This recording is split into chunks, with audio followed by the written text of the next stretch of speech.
Hi everyone, I'm Lara and I was a debater for St. Bridget's Convent, and currently I'm coaching the junior debate pool of St. Bridget's Convent. In this video, I will be doing a brief breakdown of the round 2 motion from the tournament recently organized by the Royal Institute of Colombo. Firstly, there is an info slide which I will read before the motion. So the info slide is, in contrast to narratives such as the girl boss narrative, the snail girl era encourages young women to live a slower, more relaxed lifestyle. This narrative emphasizes the importance of prioritizing a slower life of happiness, self-care and non-material fulfillment over hustle culture and traditional success. The motion reads, this house, as the feminist movement, would promote the snail girl era narrative. Firstly, I will be handling proposition scales before moving on to opposition and then wrapping up the video with a few clashes that could be brought up within the debate. Then coming to proposition, you need to understand that this is an actor motion and the feminist movement is the actor here, and you need to prove as to why through the promotion of this narrative, the feminist movement is firstly like aligning the promotion with the goals of the movement, and then how they're taking a much more progressive step towards equality through the promotion of the snail girl era. And you need to understand that the snail girl era doesn't mean that a woman takes like a 1 or 2 days of like a holiday or like a week-long holiday and coming back to her workspace to just stress herself out even more. No, the snail girl era is like a long-term period of like a lifestyle where a woman prioritizes a much more like slow-paced, a much more relaxed lifestyle where she prioritizes relaxation and then prioritizes her work and other commitments and whatnot. So that is what the snail girl era necessarily looks like. Then moving on to your model, you need to say that the feminist movement will be promoting the snail girl era through like campaigns, social media, educational programs, policy advocacy and whatnot, and through these technically like emphasizing the value of a balanced and fulfilling life through snail girl era. Then your first argument could be how this narrative enhances mental and physical health. The premise of the argument is that the hustle culture nowadays has often led to burnout, stress and physical health issues among many women. So the analysis for this argument should be, by promoting the snail girl era, the feminist movement is encouraging women to slow down, to prioritize self-care and to focus on mental and physical well-being. So this lifestyle thereby like allows women to take breaks, engage in leisure activities and avoid those sort of like detrimental effects that come from like the constant pressure to achieve in the corporate sector, to achieve economically and financially. What are the impacts of this argument then? Firstly, you can say that you are going to have a much more happier and healthier female population because there are a few cases of like burnouts, depression and anxiety that comes with prioritizing a much more relaxed lifestyle. Secondly, when you have women who will have like this better overall health, this is going to lead to improved quality of life and greater longevity for women especially. Thirdly, your last few layers of like impacts could be that this shift will also firstly like reduce healthcare costs and improve like the productivity in the long run of the workforce. Thereby you have a much happier workforce, you have a much healthier workforce and you have a much efficient workforce in the long run. Then secondly, your second argument will be how the snail girl era narrative is redefining success and self-worth. The premise of the argument is that traditional success metrics have like often centered around material wealth, job titles such as like climbing the corporate ladder, societal status, which can be firstly limiting and exclusionary to a lot of women.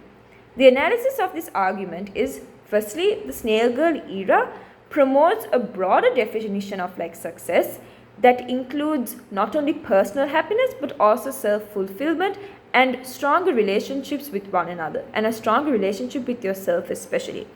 Thus, this perspective allows women to find value in various aspects of their lives and not just find value through like careers or financial achievements, and not only finding like success and achievements through being like the CEO of the company, being the boss of the company, being titled as girl boss and hustler.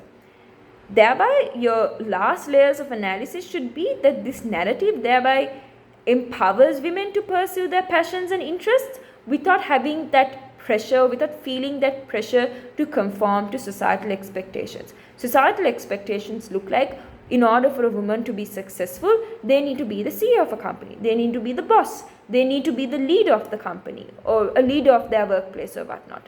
Thereby, this narrative is breaking those societal expectations and thereby bringing a new definition to what fulfillment and achievement looks like. What are the impacts of this? You're going to have women who are going to experience like much greater self-worth and contentment. Then you're going to have this you're going to have like a world where, with this inclusive definition of success, this inclusive definition of success is going to help like foster diverse talents and contributions, enrich society with like various perspectives and skills, because now you're having like women who are not constricted or restricted to just focusing on materialistic wealth or materialistic achievements. Lastly, this is also going to help like reduce stigma around like non-traditional career paths and lifestyles, because with the snail girl era, you're going to have women wanting to pursue their passions, wanting to pursue their dream jobs, whether it be an artist, a singer, a baker, whatever it is, they're going to be accepted because of the promotion of this snail girl era. And if the feminist movement is successful in promoting this, thereby they are able to break all of the societal expectations, break all of the stigmatization that is centered around like non-traditionalistic jobs and career paths. So those are the impacts of your second argument and how it helps redefine success in the long run. Then your third argument could be how this narrative challenges patriarchal structures. You need to say that the traditional hustle culture has often reinforced patriarchal norms that necessarily like prioritize work over personal life, and this disproportionately affects women. The analysis of this argument should be, by the feminist movement advocating snail girl era, they are challenging the patriarchal structures that value women's contributions primarily in the terms of economic output, where a woman's contributions, a woman's achievements has been equated to economic and financial and materialistic output. Thereby, this narrative is going to support a much more equitable distribution of responsibilities, not only at work but also at home, that will like allow women to balance their roles more effectively in life, because they are not pressurized to put their corporate life or their work life on a much higher platform. Thereby, this narrative is also going to question the societal norms that undervalue unpaid labor, often performed by women. So these are things like taking care of children at home, taking care of like other family members at home, nursing, doing the housework or whatnot. Because now they are able to do it, now they are able to prioritize it if it is going to not threaten their relaxation, not threaten their self-care. Because this narrative is going to promote or encourage women to like take the best of both worlds, to be a good housewife if they are married and have those sort of responsibilities, and also be happy and be content and be the best version of themselves in their workplace without like compromising their mental and physical well-being. Thereby, the narrative of snail girl era is going to question these norms that often like bat an eye away from like undervalued unpaid labor that women often have to carry out. So what are the impacts of this? By promoting snail girl era, you're contributing to gender equality in a much greater way, because you're recognizing and giving validity to like the importance of unpaid labor and personal well-being. Thereby, the feminist movement is able to celebrate like women being housewives, women staying at home, and also fulfilling the responsibilities and duties that they have at home.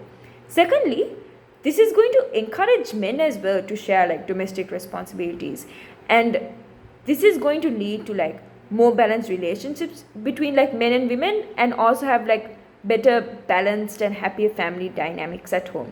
Because not only is this snail girl era not only being promoted to young women, but this is also going to send a message to young men, or like men in general, in the long run.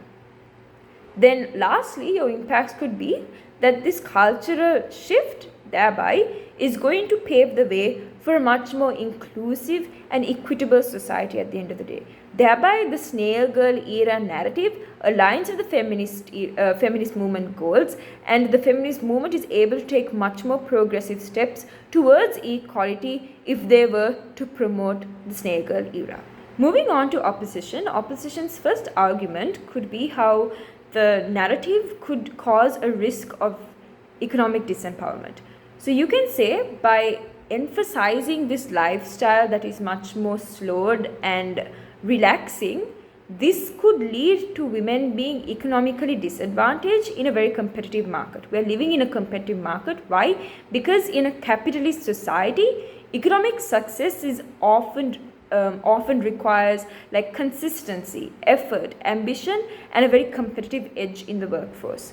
So by the feminist movement promoting the snail girl era, you're discouraging women from pursuing like high powered careers and leadership positions in their companies and workplaces. Thereby, this is going to result in women being perceived as less ambitious or committed, and this is going to affect their career progression firstly, and then their financial independence as well. Thereby, you need to say that this narrative is going to kind of regress all of the effort that the feminist movement has put towards equality in the past and present, right? As this promotion of the narrative is happening. So what are the impacts of this? You need to say that through the promotion of such a narrative, women are going to face like increased economic dependency, and like they're going to have a reduced bargaining power in the workforce.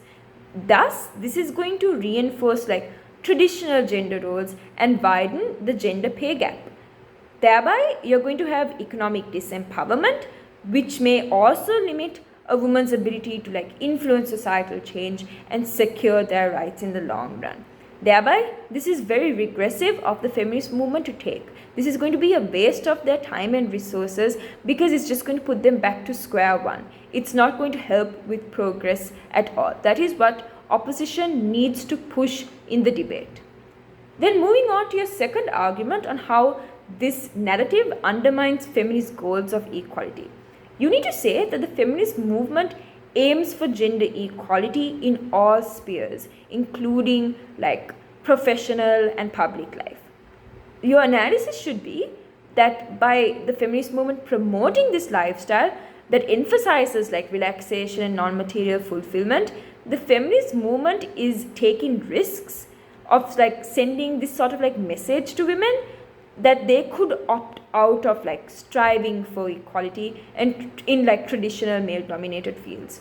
Thereby, this narrative may inadvertently like suggest that women are less capable or less interested in professional success, and thereby it's going to undermine their efforts to achieve like gender parity in positions of power and influence, because now women are focusing on a much slower lifestyle. They're focusing on like relaxing, prioritizing bed rotting over being like the girl boss in the workplace. Thereby, this narrative is just going to undermine women and undervalue women at the end of the day. So what are the impacts of this then? You need to say that this is going to firstly like slow progress towards gender equality, because there's going to be fewer women pursuing roles in like politics, business, and other influential sectors. There's going to be fewer women climbing the corporate ladder, wanting to be leaders, wanting to be CEOs and bosses in their workplaces, right? And this narrative may also help like influence stereotypes about women's roles and abilities, and it's going to make it harder for the feminist movement to challenge like systemic sexism and discrimination in the workplace, because still, even with like the girl boss narrative, this sort of sexism and discrimination still exists. So you need to say that with this narrative being put in place, it's going to be escalated even further. Then your third argument could be how this narrative has this lack of universal applicability. It does not apply to every single woman, in the globe, or in most cases, right? You need to say that this snail girl era narrative is not suitable, or in most cases not suitable or desirable for all women. It doesn't support the needs of every single woman, and the feminist movement should be very careful, especially if they're like using resources and time to promote this narrative, that it at least favors most women in the long run. You need to say that like, look, women have diverse experiences, they have like different aspirations, and they come from different circumstances, right? So some may thrive in like the corporate sector, they may thrive in like high pressurized environments, and they also some of them like find fulfillment in their careers, right? So by promoting like this sort of one size fits all narrative, you're risking, you have a risk of like alienating those who do not identify with this narrative, or can't afford to embrace like this lower lifestyle, because they come from much more like harder economic backgrounds, right, where they have to maybe they're like the breadwinner of the family, maybe they have children that they need to take care of, they're single mothers or whatnot, so they need to prioritize their work life. They need to if it helps them like earn a better pay, get a better pay in their company, they need to prioritize that work life. They cannot slow down their lifestyle in any means, right? So thereby this narrative is going to overlook the realities of like women in like lower socioeconomic backgrounds, or like lower socioeconomic brackets, and these women cannot afford to like prioritize like leisure over work in these instances, right? So what are the impacts of this? The feminist movement thereby could lose support from like a broad base of women who feel like their choices and realities are not represented through this promoted narrative, right? So this is going to be again a loss of like already limited time and resources that the movement possesses. Then your second impact could be that this lack of inclusivity or like universal applicability could like weaken the movement's ability to advocate for all women's rights and needs at the end of the day. Additionally, this narrative is going to create divisions within the movement, and it's going to reduce the overall effectiveness and cohesion of the movement, because not all women relate to this snail girl era. They cannot afford to live this sort of slow-paced lifestyle that the feminist movement is necessarily promoting, right? And thereby, because of all these reasons, the snail girl era should not be promoted by the feminist movement. It is not favorable to be promoted by a movement such as the feminist movement. So when it comes to clashes for the debate, I could think of around 3 clashes that could be brought up within the debate. Firstly, on which side better empowers women. Secondly, on kind of weighing the long-term societal impacts, so bringing out like the best case and worst cases of both teams. And then lastly, if this is